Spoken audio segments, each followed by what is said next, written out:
tu na hian CHYP1 le True 10 MNF unit shuai tun ni na le primary member an ni na changa ban na thelu turin district headquarters office an pan me ke kan kol me ke tu na ban na thelu turin mila en bro top rank kan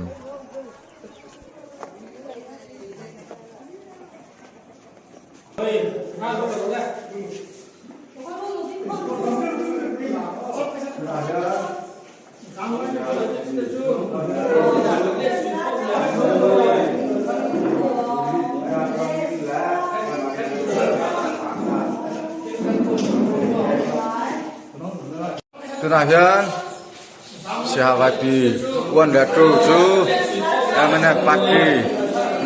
unit ni na trang in la primary member ni na trang ban na thelu ta ni he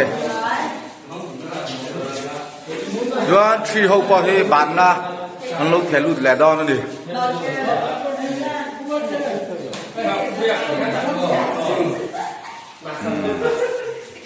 em hậu giống giống hiền em bên em phê ngân đủ tàu lâu vậy tiền bản năng thay luôn tôi đi